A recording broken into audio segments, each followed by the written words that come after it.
Jaunpur police की हिरासत में किशन यादव की मौत के बाद समाजवादी पार्टी के अध्यक्ष अखिलेश यादव सांत्वना देने के लिए मृतक के परिवार से मिले, जहां से ये फोटो वायरल हो गया। वायरल फोटो में अखिलेश यादव के पास बिस्लरी की बोतलें दिख रही हैं, जिसको लेकर सवाल उठाए गए।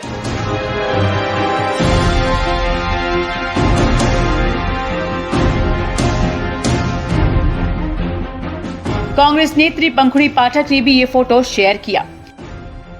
फिर क्या, इसके बाद सपा नेताओं और कार्यकर्ताओं ने पंखुड़ी पाठक को जमकर ट्रोल किया। ये मामला यही नहीं थमा। समाजवादी पार्टी के राष्ट्रीय प्रवक्ता अनिल यादव ने पार्टी के सभी पदों से इस्तीफा दे दिया। उन्होंने इस्तीफा अपने ऑफिशियल ट्विटर अकाउंट पर देते हुए लिखा कि पत्नी पंखुड़ी पाठक पर पार्टी नेताओं ने अशोभनीय टिप्पणी की है।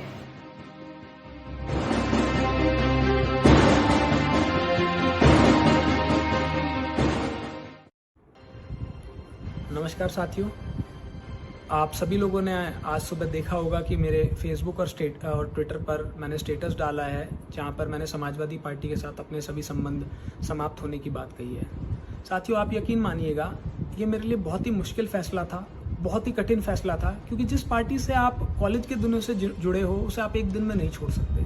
और जहाँ पार्टी में रहकर आपने विभिन्न पदों पर काम कर रखा हो, मैं नोएडा का महानगर अध्यक्ष रहा, मैं पार्टी का प्रवक्ता रहा, अलग अलग जिलों में जहां पर भी प्रचारक की भूमिका में पार्टी ने मुझे भेजा, चाहे सोनभद्र हो, चाहे गोरखपुर हो, चाहे कैराना हो, चाहे लखनऊ हो, जहां पार्टी ने जिस तरह की जिम्मेदारी दी मैंने बखूबी निभाई है। लेकिन कल मैंने देखा कि मेरी पत्नी के स्टेटस पे कुछ समाजवादी पार्टी के कार्यकर्ताओं ने बहुत ही अभद्र टिप्पणियां कर रखी थी।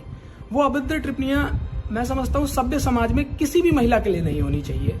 और उन टिप्पणियों पे मुझे उम्मीद थी कि कहीं ना कहीं पार्टी की तरफ से कोई कार्रवाई होगी, जिससे कि चाहे कोई दूसरे दल की ही महिला हो, लेकिन अब असभ्य नहीं होना चाहिए। तो मुझे लगा कि शायद पार्टी की तरफ से कोई कार्रवाई होगी, लेकिन बजाय कार्रवाई के मैंने देखा कि जो आधिकारिक समाजवादी पार्टी के ग्रुप हैं, वहां पर मुझे ही नसीहत दी जा रही थी कि आप अपनी पत्नी को समझाइए और नहीं तो फिर हम लिखना शुरू करेंगे।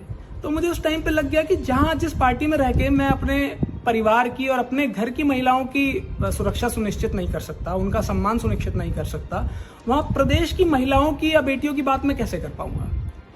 तभी मैंने ये फैसला लिया कि मैं पार्टी से आज अपने सभी चीजों से इस्तीफा देता हूं। जो मेरी प्राथमिक सदस्यता है, जो आजीवन सदस्य जो मैं हूं, उन सभी उससे मैं इस्तीफा देता हूं। और मैं अपने नौजवान साथियों से एक बात कहना चाहूंगा। साथियों, सम्मान के सामने और आपके परिवार के सामने राजनीति बहुत छोटी चीज है और पॉलिटिकल पार्टी भी बहुत छोटी चीज है। राजनीति करनी है तो करिए विचारधारा की, सम्मान के लिए राजनीति करिए। अगर कहीं आपका अपमान हो रहा हो तो उससे बेहतर है कि आप कोई दूसरा रास्ता चुन लें। मुझे लगता है कि आप लोग जो मुझे देख रहे हैं वो मेरी बात समझेंगे, और जिस तरह से आपका प्यार मुझे मिलता रहा है, मिलता रहेगा। बहुत धन्यवाद। News desk.